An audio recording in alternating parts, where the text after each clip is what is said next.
This week, ESPN made a number of significant layoffs. Cam Newton, former player, Tom Pelissero, the NFL insider, Stefania Bell, injury expert and contributor to fantasy football stuff, Karl Ravitch, who he's been there for 33 years, and he found out from a reporter, not from ESPN. A reporter called his house because they got wind of it and asked him about the layoff. I shouldn't say firing. The layoffs is what they call it. That's not the way you want to tell your people. David Lloyd, who I believe was on the Sports Center desk, Bart Scott, former player, analyst, and Charles Davis, who I believe came over from the NFL Network in the acquisition, all getting laid off. Not to mention Ryan Clark. And Ryan Clark also had probably the most unfortunate communication to him of all of them, because Ryan Clark was on TV when a reporter from, I believe, Outkick, the story goes as I heard it from Brian Curtis of The Ringer, an Outkick reporter called ESPN producers or someone there to confirm and get a reaction, a quote, and they said, "You know what? Let me put you on a brief hold here. Hold music." Then they go and apparently leak it to The Athletic because spite, being petty, love that. And then they get in Ryan Clark's ear, who he's been there for over 8 years, I believe, maybe 11, somewhere in there. He's been there for a while. He's a contributor. He gets like $2 million a year, or did. He was a major contributor, and he'd been there a while. And they said, "Look, buddy, you're done here. You're all good." And poor freaking Ryan, who I'm surprised didn't have more of an angry retort, which just goes, "So should I finish?" And they're like, no, you're good. And so he steps down in the commercial break. He doesn't even come back. That's a pretty shitty way to tell somebody. Although it would have kind of been funny if they would have made him read it on air, like for the first time. Like, "This just in, I'm out." But maybe not so funny. Either way, I promise you today is not about Ryan Clark. This is much bigger and a lot more personal than you know.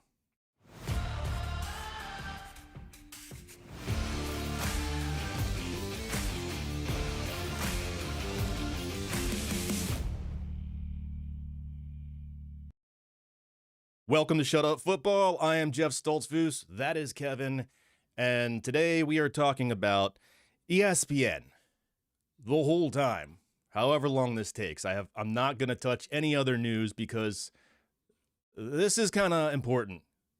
Even if you don't much care about ESPN specifically or news media, I find it very interesting, and it actually touches me in my house. So we're going to talk about what's going on there right now, what the future could look like for ESPN, the real reason all of this is happening, and how it hits home for me. I'm about to soapbox, so get comfy, because this news cycle is actually a confluence of just my life, my interests, everything coming right together, and I have thoughts. Let's start with ESPN themselves. This week, ESPN laid off a lot of people, and they were citing their acquisition of the NFL Network, a $3 billion deal, as the reason, of which I call bullshit. No, that is the narrative that they are selling. That is not what is truly behind this. It might be a small piece, but it is their scapegoat for much larger layoffs.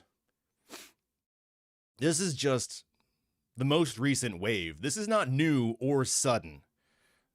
There is certainly a redundancy of ESPN and NFL Network. That much is true. Reporters, insiders, probably some administrative things, but that is not behind all of this. This didn't just start. This is a corporate consolidation in an effort to maximize profits, and it comes from the top. And this is going to sound cynical. I try to have a little more fun here than that, but you'll understand. I'll try to explain my perspective and make it more rational than cuckoo, cuckoo, crazy talk. It starts at the top, and when I say the top, I'm talking about Disney, the mouse house itself. There are massive layoffs going on, and they didn't just start. This is not out of nowhere with an NFL network acquisition. Okay, hundreds of people are getting laid off. And they're not just people losing, they're not just losing people, they're losing positions, which is a lot of way that this is how they rationalize it a lot too. We're eliminating positions, not people, which just means they're trying to save money. Bring me the head of X number of directors, like they did with VPs. They just go through waves. They're culling the herd. And make no mistake, this is not merit-based at all. They're not getting stronger from this. They're getting cheaper. And it's not one entity. It's under Disney. It's all under Disney, but it's ESPN, it's Pixar, it's National Geographic, it's Disney Television, it's ABC News. I saw that it reached into Marvel's art department. It's the whole thing. The whole mouse is trying to squeeze a penny. Now, they will call it a restructuring strategy or file it under efficiency. And that may be true to some degree, but that's not the reason.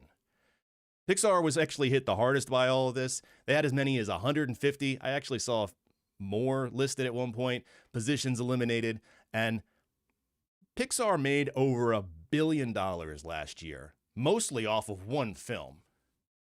But the $1 billion can also be known as 1/3 of an NFL network acquisition.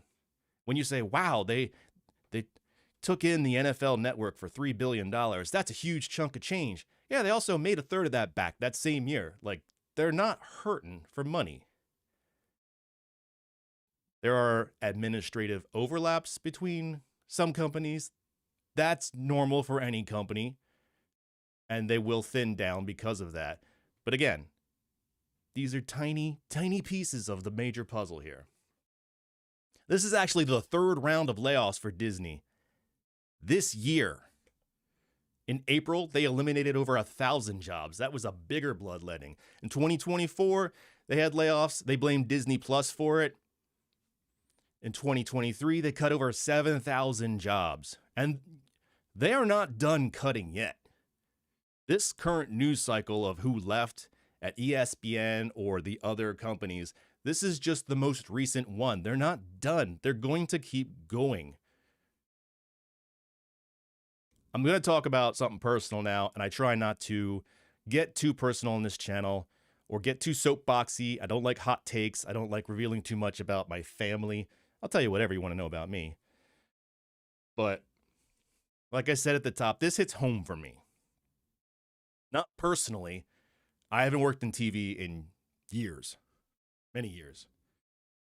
But my wife found out this week that she's getting laid off. Some of you have seen her before on this channel when I did a special Christmas time roast, and I let her do some of the crazy voice for that, which was mad fun. We'd love to do that again this year. She doesn't work at ESPN, but she was under the mouse umbrella. So this hits home, and I see how it hits. You know, personally, when someone is, I hate the term, they say impacted by it. And she was working 12-hour workdays, sometimes weekends. Okay? She was her job. That is not uncommon in that in the TV space, but she really was her job. She gave them everything. And this sucks. It's a major disruption to our lives and to our family. And I'm well aware that I am not alone in this particular instance, not just within the people who were let go from Disney, but I live in the DC area. I've seen firsthand how the Doge cutting was affecting families. People were writing on signs or writing on sheets and hanging them outside their house about how the Doge cut them for penny pinching, which didn't go anywhere. So I've seen family members, I've seen neighbors affected by losing their jobs. We're not alone. It's a pretty shitty time for a lot of people. So I'm not asking for sympathy here. And it's kind of funny to me, as an aside, that everyone is afraid of AI taking their jobs. And yet there are tons of people are getting laid off left and right by people, not AI. It's corporations looking for profit maxing, which is a term that I'm going to make up right now. I think it's really going to resonate with the kids, maybe better than greed, which is what it is. But I know what the real problem is here, and it's not ESPN or any other company. It's Disney. So let's talk about Disney. And then I'll come back to kind of qualify some of this stuff.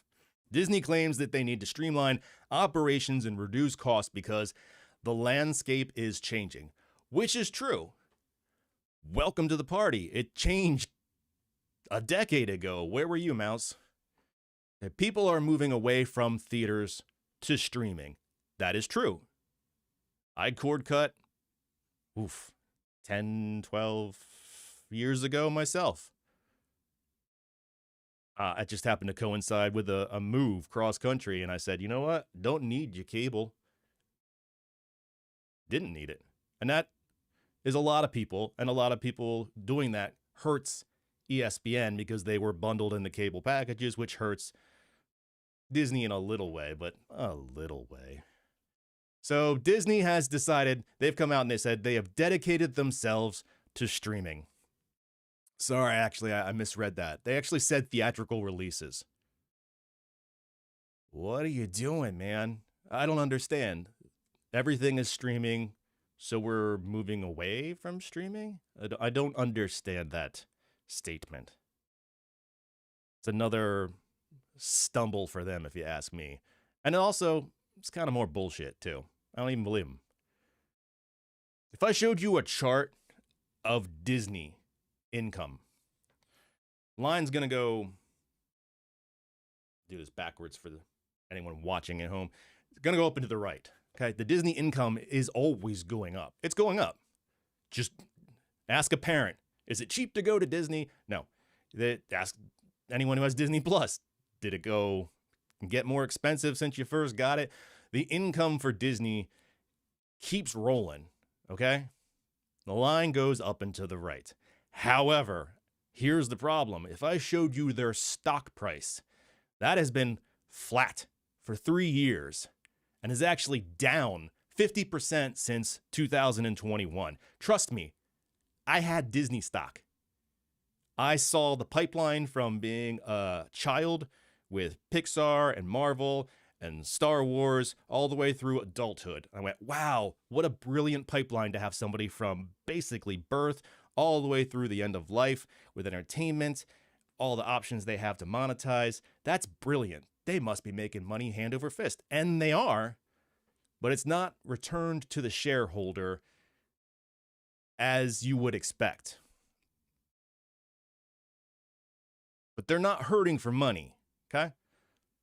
$12 billion in profits last year. Just last year. That is a near 150% increase from the year prior. They are not hurting for money. They are just not making as much as shareholders think that they could. And if you want to look for evidence in that, go look for activist investors like Nathan Peltz, who a couple of years said as much. Tried to get on the board and change things because they felt like they've got all these levers, they're not pulling them quite right. We could make more money. And he might be right. But that's what this is. It's that profit maxing. Now, that being said, though it's impacting me and mine, though there is major suckitude in all of this, and I see firsthand how people can and will be hurt from losing jobs, I am not actually actively rooting against Disney here. I can bitch. Oh, I will bitch all day, as is my right. But I'm not cheering for the entire house to be burned down. Corporation's gonna corporate, you know? And for all I know, my wife could end up working for them again someday. That is the industry. That's just how it works. So I'm not gonna sit here and say, screw them, burn them to the ground. But I do want to say, I see you. I see what you're doing, and I want others to know. But you never know what good things come from bad things. So I'm not going to say, woe is me or woe is my family from this. There is a silver lining to all of this. Like I said, she was working 12-hour days. She was working weekends. You think we don't want that time back? You think she doesn't want some of that time back? At some point you have to balance your work and whatever they're paying you for quality of life. And maybe this is a good time to reset. So I'm going to look for the silver lining in this. But when I saw how it came into my house and outside in the ESPN world, because though I am a barely existent YouTube channel, this is also now my space. I will call it my space, not my space. So I can see all the things around me, and maybe I have a slightly different perspective than somebody else. But I'm not worried specifically for the future of my wife. She is a badass. 100%. Not worried about her. She'll find something else. People love working with her, and she gets shit done. So I'm not worried about her. And I have a YouTube channel watched by dozens of people, so we're going to be just fine. But bringing it all back around again before I close it out here, what I'm worried about outside of my own situation is going to be ESPN. Not worried about them financially, but worried about as an average consumer, someone who likes sports, someone who grew up with watching ESPN, watching SportsCenter, watching NFL Live, watching most things they put out, other than the screaming shows. My question is, what are they building? I see what they're taking away. I see what they're removing from the picture, and it doesn't make the on-air product better. What are they actually building? And if you ask them, they do think that they are building. Here's the thing. As much as they shrink, they're also trying to grow, just not in the way that makes sense. So let's call out a few things that other people have called out, but I don't 100% agree with. And one of that is, though they are shrinking in cost, they'll take $2 million away, getting rid of Ryan Clark. They'll take a little over here. If you take everybody they got rid of, they might save, I don't know, $10 million, which sounds like a lot to you and me because I wouldn't go to the grocery store and spend $10 million. But there's the new Pat McAfee contract is rumored to be $60 to $65 million a year. So a lot of people go, oh, dude, you're getting all the money those other people should be getting. First of all, that's not entirely true. I feel like that might be a macro view, but it's not a correct one to me. First of all, that's not McAfee money. That's McAfee show money. And I am not a McAfee stan or defender. I usually try not to speak about the man because I am not a huge fan. But I try to also be honest and maintain a fairly level-headed view of things because I'm not a hot takey guy, which is why I will never be huge, nor do I want to be. But that money goes to the McAfee show. For McAfee, yeah, he's getting paid, but for him to pay all his people, not just the frat of ding-dongs that are sitting around him, but the production people, all of it, because he owns that show. ESPN is just renting him for now. He came from, I guess it was YouTube. I think he was technically part of another conglomerate or whatever, but they were just renting it. If they don't pay him a lump sum, if they don't pay him a ton, he can leave whenever he wants. He will take his show, he owns it, and he'll be gone, and he'll still be huge. So that money is not just for him. It's for all his people. That's a lot of jobs, and you have to respect that's not just his. Stephen A. Smith, on the other hand, got a 5-year, $100 million contract last year. That's at least spread over 5 years, though. So, but that is two large sums of money being put into two specific heads, two faces of the network. But that's where the money is going. Now, I'm not saying this to blame McAfee or Stephen A. Smith for the firings, though, because that is not fair. It is abundantly not fair, and I don't believe it. People who say, here's some money over here, here's some job loss over here, and just go, those are the reasons. You don't know that. You are guessing. You are assuming that one thing leads to another. And that's not fair, to be honest, to them. Do you not ask for a raise at your job? Do you not try and get all the money you can from your job or your own business if you have one? Of course you do. Of course you would. You would do that for you. And if you have a family, you're doing it for your family. That's the same as any player trying to get a big contract in the NFL. It's money. Get what you can while you can is basically it. Why wouldn't they? Now, the decision to not keep people on at the network, that is outside of their control. That is not anything to do with them, in my opinion, okay? And if you think that McAfee taking less money would help keep those jobs there at ESPN, you are naive. That is not how this works. One of those things does not mean the other, okay? There is no dollar amount on enough money for these corporations, okay? They would make the same decisions. Do you think if they could get McAfee for $10 million a year, they would keep those jobs? I guarantee you they would not. They would just say, thanks for the savings, Pat. And the shareholders would be thrilled. No, not at all. Not even close would they ever redirect that money in another way. Trust me. That's not the plan that has been put in place here. And don't blame the current CEO. I forget his name even at Disney. He's new. He's implementing a plan that has already been set in motion years before by Bob Iger, who makes almost as much. Did make almost as much. Now he's gone. Okay, this is a plan decided on, voted on, put into place, started years ago and is still going on, okay? Now, they can blame cord cutting or whatever. That is a true thing. I'm sure their numbers aren't quite what they were, especially for ESPN. But like I said, ESPN, Disney is not poor. This is just where they are deciding to allocate their money. They're making choices. ESPN is changing or has changed already. So if you work for ESPN, you have to know that you are not safe at all. Unless your name is Pat McAfee or Stephen A. Smith. You are not safe. Not one single person on the camera, behind the camera. Not one. Doesn't matter how many years you worked there. They don't care.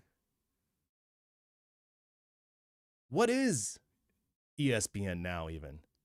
I mean, that's going to be the question over the next however long. It's not Sports Center anymore. Those days are long gone. You know, people can get the scores in their pocket. They used to have to wait if they didn't watch the game to get the scores of other games.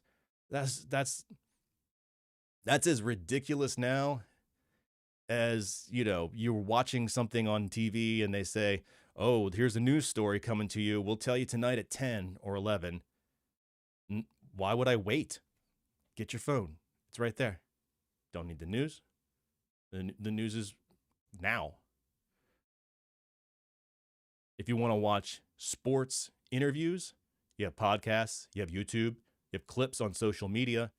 Most people want clips anyway, especially if there's something stupid said. Nobody cares what Jeff Saturday says at 3 p.m. on a Wednesday. So ESPN has been hemorrhaging talent over the last decade and laying off journalists like hotcakes, and they've given a 10% ownership stake to the NFL. Which makes you wonder, is there even any sports journalism to be done here? Who's doing it, and how far can they get with anything too spicy? Because, the NFL has a hand in them. No, we don't like that story. Please don't. I said please. They wouldn't say please. ESPN needs to reinvent itself to even exist, to keep up with changing technology and changing consumer habits. And their lesson appears to have been Pat McAfee, Stephen A. Smith, and some live games. Which borders on a YouTube channel, don't you think? I mean, one that sometimes shows college basketball games, but that's about where it is. And now where do all these athletes and sports journalists go? More often than not, their own podcast, which ends up on YouTube. I Am Athlete, Club Shay Shay, New Heights, Bussin' with the Boys, the O-Line Committee, The Pivot, Nightcap. That's just the NFL ones. That's the ones that came off the top of my head to write down. There's 100 million other ones, NBA ones like crazy. Plus, there's Spotify, which now has video podcasts, and Netflix, which has video podcasts, much to my chagrin. Get that tile out of my face, Netflix. I don't go to Netflix to watch video podcasts. But whatever, they're pumping that. The difference between YouTube and ESPN is really getting thin. It really is. Channels on YouTube are getting bigger, more professional looking. Not this one, others. And channels are also sometimes being bankrolled by private equity, like BlackRock. I just found that out recently with Veritasium and some others. Some of the more pro-looking ones, they've been snatched up with private equity. And if you look at all the people that have left or been let go by ESPN, you really could start a whole nother network. You really could. There's a lot of good people out there that could come together in some other form and make something probably better and probably cheaper. Because things do get bloated over time if you got the wrong people behind the controls. That much is true. But still, it's the way you go about it that irks me a lot. I have no idea what ESPN is going to look like in 10 to 15 years. Will they even have sports? That seems silly, but that's a fair question if you think about things like MTV, the History Channel, Learning Channel. They're not even what their name says. Not anymore. What is the worldwide leader in sports if it doesn't have sports? I know this has been less fun, if anyone even watched this particular one. I try to have a little more fun than this. It's less fun than talking about what coach in the NFL is worth taking to an adults-only resort or casting NFL players in Star Wars movies. So if this is your first time catching this, that's normally the kind of fun we try to have on the live stream, besides just talking NFL news. The live stream was actually an addition to my channel this year.